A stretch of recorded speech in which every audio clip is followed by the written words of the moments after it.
At some point in time between Wi-Fi upload number 9 and this one, which is about a week and a half time frame, I uploaded a video onto my old channel, basically kind of asking, you know, hey, anybody still home? Because I saw that, you know, those of us that are here, at least the majority of us, know how far along my old channel got.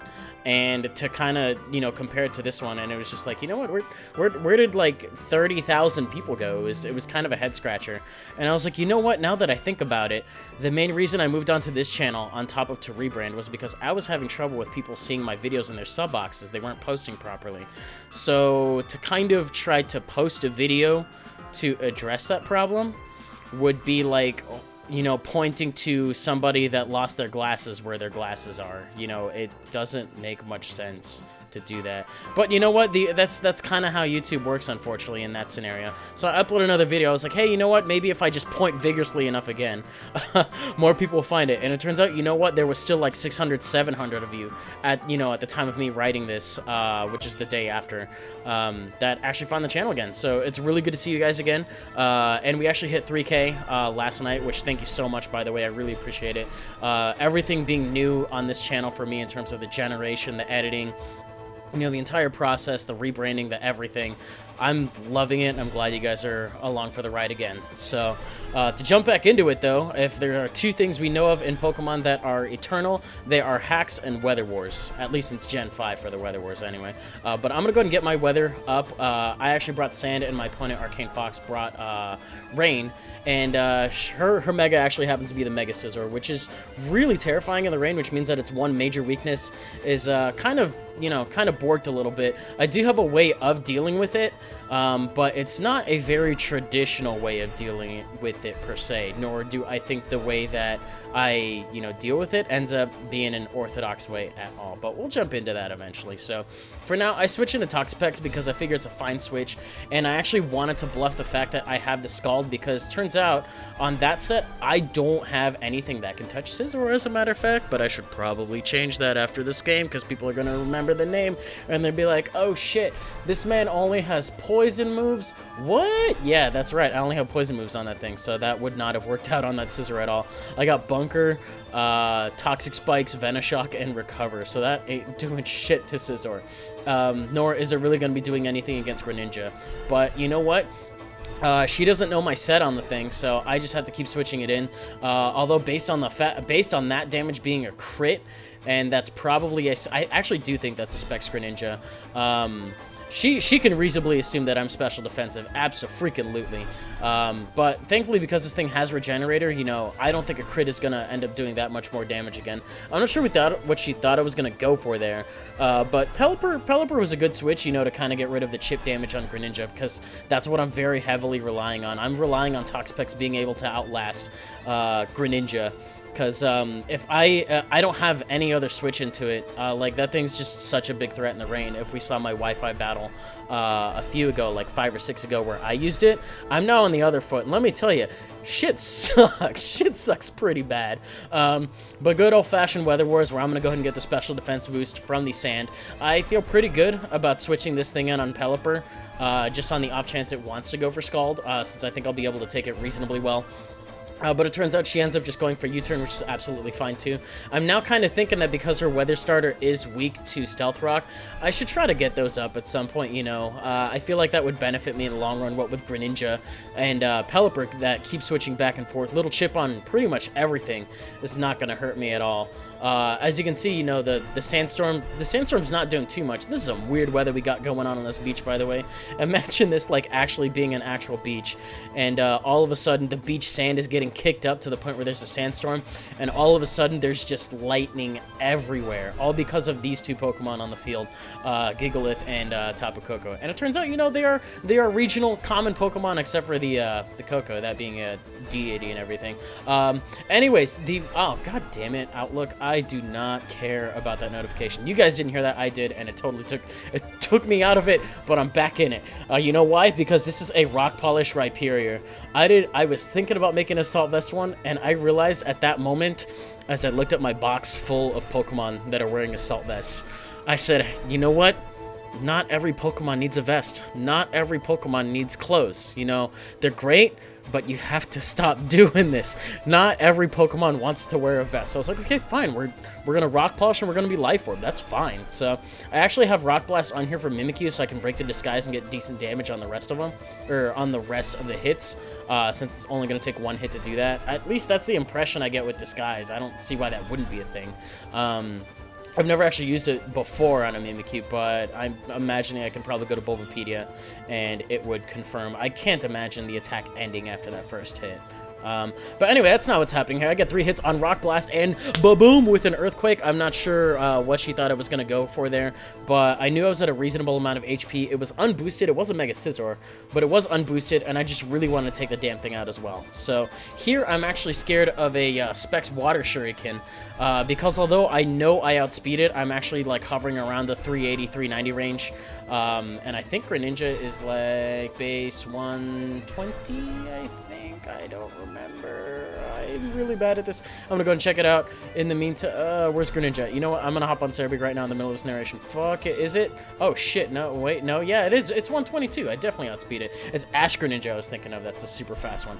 I didn't want that happening whatsoever. I was like, Greninja 120, 125, something like that. I know Rhyperior outspeeds like Jolteon after a Rock Polish when it's max speed, which is why I was like, okay, I feel good about that, but Water Shuriken being priority is bad. So I decided to switch out into Toxapex, and then in comes the Togedemaru, and then in comes the Gigalith, and then we are back on track after I completely forgot about Greninja for like a year, ever since that shit went in Oras for getting Gungshot, and I think it'll probably go next again when Bank comes out for getting Gungshot, because you don't know if it's going to be Protean or if it's going to be Ash Greninja until it's too damn late, and I think at that point when Protean gets introduced is the point where my tipping factor is going to go from, hey, Ash Greninja's a threat and it's kind of cool, to, whoa, both?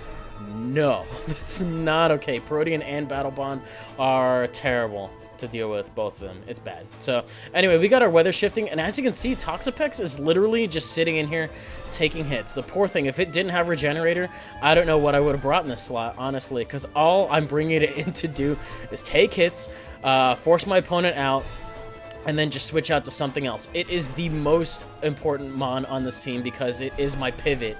If I didn't have this Toxapex at this moment, I would probably be losing, but it turns out, you know, I'm pretty okay with what's going on here. I actually went for Bunker, predicting her to U-turn, predicting my switch, since I saw U-turn on that one. Or I saw U-turn when she went for it on my Gigalith, so I was like, you know what, I can probably try to Bunker there. And thanks to Burn getting nerfed in this generation down to basically breaking you even on leftovers, I don't feel bad about staying in there. And turns out she goes for Nuzzle as I bring in my my Palossand, and then this is a, what is this? This is a dual stab, shore up Destiny Bond set, and I think it's max HP, max defense. So the one thing that I'm actually noticing about Palossand, it is kind of the embassy between the beach and the ocean, the sand and the water, if you will. This is you will find this lovely little embassy of both right at the border of each of them. But it turns out my opponent clearly doesn't give a shit about being a diplomat, because she's gonna knock me out straight with a water boosted, it is already water, a rain boosted liquidation, and turns out to be a crit as well. I honestly don't doubt the fact that that wouldn't have mattered. You could have told me that it mattered, and I would be like, oh, you know what, fuck if I know. You know, it was rain boosted and it's a Golisopod. That thing's putting in a lot of work, but at this point, I'm just like, you know what? I lost my physical wall, so I need to start doing something about something, you know? As I bring in my my Gigalith on the Togedemaru, my opponent does know that Gigalith does happen to get access to Earthquake, which is why I'm actually going to use this turn. You know, we're halfway through the game, but I'm still going to get out my rocks now, because there's still that's all there has been going on. It's just been a lot of switching. So you know what? I'm not seeing any defoggers. If Scizor was the defogger, although I'm looking at a defogger right now technically, I don't know whether or not this thing is defog. I haven't given my opponent a reason to defog yet, and for all we know, it could have been Scizor, honestly, and that thing's already gone. So I actually go ahead and bring in my Kommo-o, which was a pretty risky play, but I decided to do it on the potential defog. And it turns out all I've seen is defog, U-turn, and Scald. I don't know if Hurricane is a thing, but I figured I would have found out there, I guess. So I think I DD here. Do I need it here? No, I don't. That would have been absolutely stupid.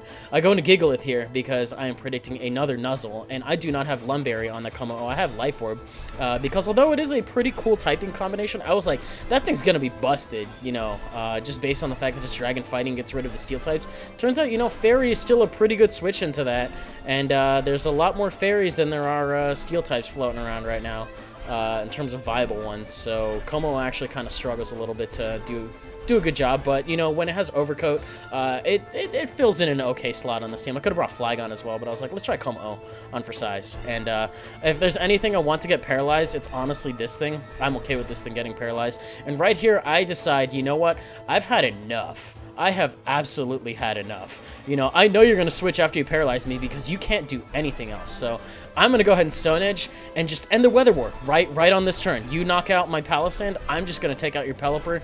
And although the rain's up, as soon as I bring in the Gigalith again, I've basically won because that's how Weather Wars work.